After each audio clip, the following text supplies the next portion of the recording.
we're coming to you from Fraser's Pub today. It's April 15th, Tax Day, ironically enough, here in America. It's not a very good day here, Jeff. We're not real fond of Tax Day. But, it's always a good day to drink a good beer. It is, and we are enjoying our third or seventh Parat, depending on where you've been and how you're keeping track. Voilà, it depends how you calculate. In honor of Jeff's visit, it's Jeff Versele from the Steenberge Brewery in Belgium. Jeff, welcome. Thank you. And why don't we start by telling people why you're here? I think we're introducing a new beer to the market today. Indeed. But the first reason why I'm here, I have to visit my good friends at Rave. I've been traveling around the world, but this is the best place to come. It's very nice to see snow in April. I'm not used to that.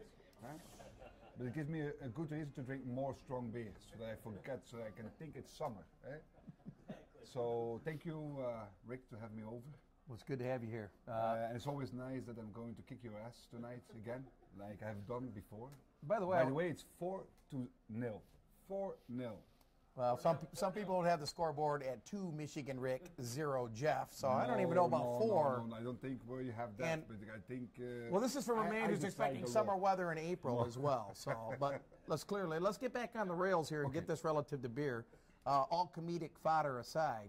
Now, Jeff, Parat was good enough as it is because I think it won gold medal, correct?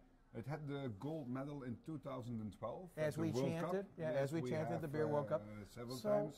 So why would you want to triple hop it and hop up Parat? What's going on here? What are we doing? I'm how do you say? I'm intrigued. You say that? It's a good word. Intrigued. Intrigued. Yes. Yeah. By what's happening here on the American market, and the customers, they want to have hops. So let's say it was up to me to show them once how a beer like that should taste. So I'm a big fan of this beer, and up to European standards, I would call this beer an IPA by history, because my brewery there's plenty of hops in Parat already. Correct. But my brewery has been created before your constitution was arranged. So we know IPA before this country was discovered. Yep. But it was not enough. So the American customers, for who I have deeply respect, I said, let me try to make you once what I think should be a real IPA. So I started with the same basic beer, and I was able to add some more hops. We call it a triple hop, first of all, a triple hop. A triple hop, it's not because of the amount of hops that we add, but it's because of the moments when we add the hops. So in the brew kettle, on the regular Parat, we have the Zas, which is the main important hop variety which you use, which is coming from the south of Germany and the Czech Republic. It always gives a very nice taste to the beer. But the main reason why we use hops, and that's what a lot of people forget, is the reason why brewers use hops is to conserve the beer on a natural way. The side effect is bitterness, but the main reason to use hops is to conserve your beer on a natural way. So this sounds like a fundamental difference between the American crazed hop movement and traditional Belgian brewing. Exactly. And then I always try to keep in mind is that your tasting palate is only sensitive to a bitterness degree of 65 up to 70. So now we're talking about balance, because IBU beers that are 120, 130, 150 in America, not balanced by Belgian standards, correct? Completely. But yeah, you're not, still the man tipped his cap and said, okay, this is the American consumer. Certainly Jeff has shown great respect to the IPA and hop movement here. So let's back up a second and tell me why this is the best balanced beer meshed with your hop idea. What happened? I wanted to make something in which you still taste the beer, and so that's not overwhelmed by hops. Got it. Like I said before, if you go above 60, you don't taste the hops anymore, and it's a waste of money. Because also, you may not forget, hops are the most expensive ingredients which you can have. So then I decided to let me work something out in which you still discover the beauty of this beer. So I added first some Aurore in the brew kettle, together with the Zas. Was not enough. Then I added some Tetra hops in the whirlpool, was not enough. And then I'm very intrigued by the Cascade hops. Here, Cascade, the okay. Yes. Great. And then I added some Cascade to the beer in the dry hopping. And because we don't do any form of pasteurization on our beer, the beer stays quite long, or the hop stays quite long in the lager queue. So we went up to 4 to 6 weeks to let the aroma of the Cascade go into the beer, and that's phenomenal. Be it, Jeff, be it from Czech Republic or the German border or the even the Poppering region, could you have foreseen 3-4 years ago that you'd be importing Cascade hops from the United States for one of your beers? No. Is that incredible, or It's amazing. I even would say even stronger than that. If my grandfather would still be alive, Mr. Joseph, my godfather, I would not be able to do so. He would forbid it. He would forbid it. He would forbid it by far. So that's why that's the beauty. So is this our opportunity to speak matter of fact about American traditional beer and how it's viewed overseas? Because beer flavored water versus beer. We've only been brewing beer for 20 years now. My grandfather always learned me is, Jeff, the art of making beer is always to find the beer which is in perfect balance. Right. If you make a classic IPA, you can cover up a lot of mistakes that you have made as a brewer in your product, because you taste the hops, you don't taste the beer which is behind. So my grandfather told me, Jeff, it took me about 230 years to balance out the beer. So you're going to screw my job, which I have been doing for so many years. Right? Yeah. I said, no. I said, listen, I think there's an opportunity to bring something extra to the beer. And we are maybe, as Belgian brewers, we are maybe too conservative. Right? We like, but I think it's also an art. That's what my grandfather told me always is, Jeff, to make every day this great beer, it's very difficult. Because it's like at your house, your wife, she's cooking for you, is she cooking every day as good as the day before? No, it's impossible. So that's the art of making every day a beer which is as good as the day before. So you're not an assembly line. You're not making automobiles or widgets.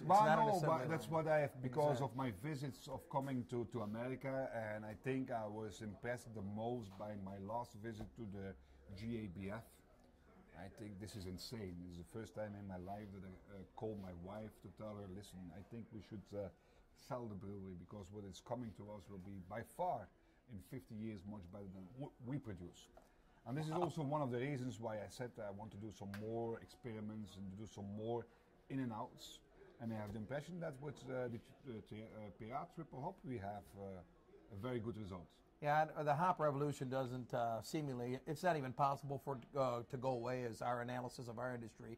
But let me ask you this, what do you see for the future for Pirate Triple Hop or other hop ventures? Look forward a little bit and tell me where your mindset is going forward with this beer. The places where we have presented this beer, the reactions were outstanding, were top. So I think we have with this product something which is more to the American profile, but it's still up to European standards. And we're about to find out, because we're launching it in Michigan. It's April 15th, 2014, and we're launching Pirate Triple Hop. So yet, this chapter in your evolution and our evolution together is yet to undertake itself. So we'll find out. Time will tell. Now let's back up for a second for those of you that may be novice to the Van Steenberge portfolio and don't understand Pirate's history. Tell us a little bit about the proud heritage of the gold medal winnings in the recent last 5-10 years. We've exploded. We've literally doubled our production, we doubled our sales here in Michigan in over the last 3 years. You've got a lot of great beers that are already gaining tread here, and now you're tipping the cat to the American hop. Tell us a little bit about the brewery, what's going on back in Belgium, and how you're adapting to this tremendous growth.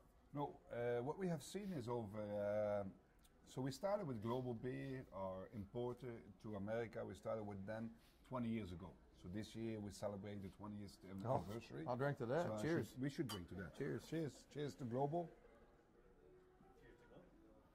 So 20 years importing Belgian beer, wow. authentic Belgian beer to this market. I think this is quite unique. Right. And the advantage of working with Global, that is they are all about Belgian beer. And I think that's very important, because they just not only import the beer, but they also import the culture.